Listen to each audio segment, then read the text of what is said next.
Just as the trim and extend commands work very similarly to each other, if not virtually identical, the fillet and chamfer commands are also similar.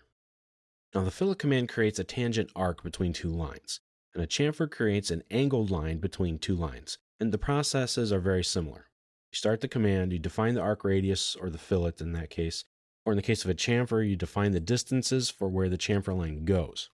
Either command is also very useful for quickly extending and or trimming two lines at a corner or vertice. So let's look at an example file. Open up the chamfer fillet examples drawing file.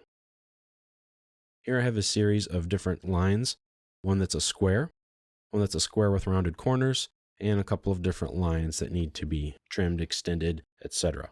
So to start the fillet command, just type in the word fillet.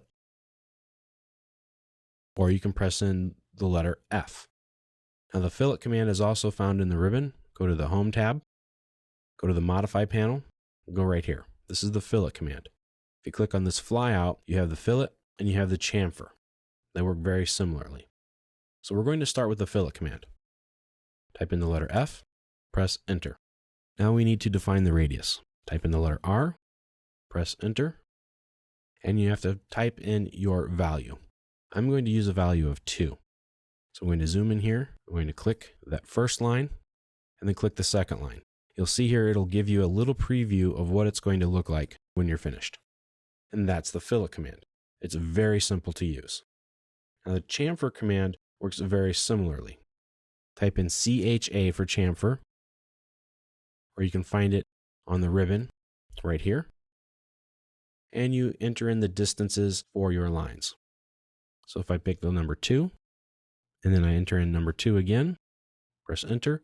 Now I pick my first line and my second line, and you can see there's my preview. Puts a little notch in the corner. So if I start the chamfer command again, for my distance, let's say my first one is 2, and then my second one is 5. Press Enter, selecting this line, then I select this line. Now you'll see here that the distance it moved for this line was 2 units. That's my first distance, and then my second one was 3. Now that distance, which one's going to be 2, which one's going to be 3? Well, you have 2 numbers. So the first number goes with the first line you pick, and the second number goes with the second line you pick. So if I undo this, type in chamfer. For my distances, let's say I type in the same way again, 2 and 5. And if I pick this line first, it'll have the shorter distance. And this one will be the longer distance. So it just depends on what you need and what you want to do. And make sure you get that order correct. And when you fillet or chamfer, lines can abut or go past or not even touch each other. So if I type in F for fillet, I'm going to give it a radius of 2. You see these 2 lines here intersect each other. They cross. Well, that's okay. Pick here. And I pick there, and it fillets it no problem. Start the fillet command again, and when you do, use the fillet command again, it will default back to the last radius that you entered in. So I'm still using the same 2-unit radius.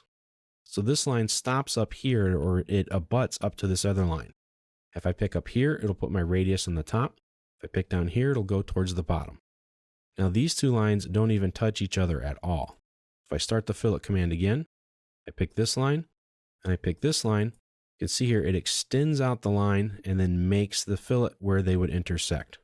Same way with this line here and this line, it extends the one line that it needs to and trims the other and then inserts the radius. Chamfer works the exact same way. So if I set my distance at 2 and 2, I can pick here and here, here and here, and so on.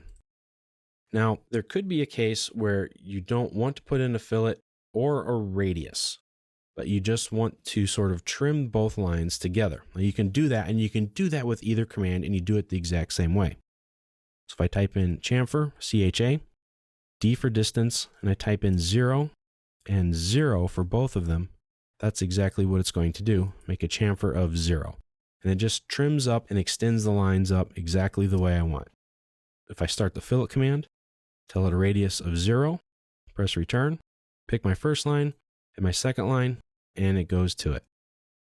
Now this right here is a polyline. I can make a fillet of a polyline. Select my objects, and it changes it. And it's still a polyline. Chamfer will do the same thing. Now here's another little trick for the fillet command, and it also works for the chamfer command. So let's say I have a fillet and it has a radius of 2. And I'll show you.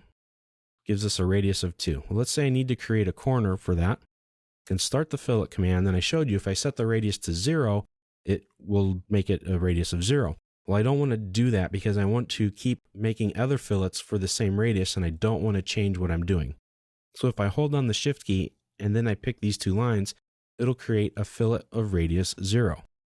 If I start my fillet command again, I do nothing else, I can keep going with my radius of 2 units.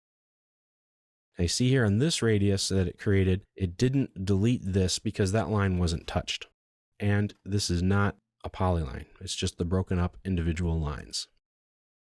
So that's the fillet and the radius command. They both work very similarly to each other. You can use them to make rounded or angled corners. You can use them to square off a corner by setting the distance or radius to 0, or you can just hold down the shift key when you select your 2 lines to fillet or chamfer, and that will automatically do it, and you won't have to change any settings.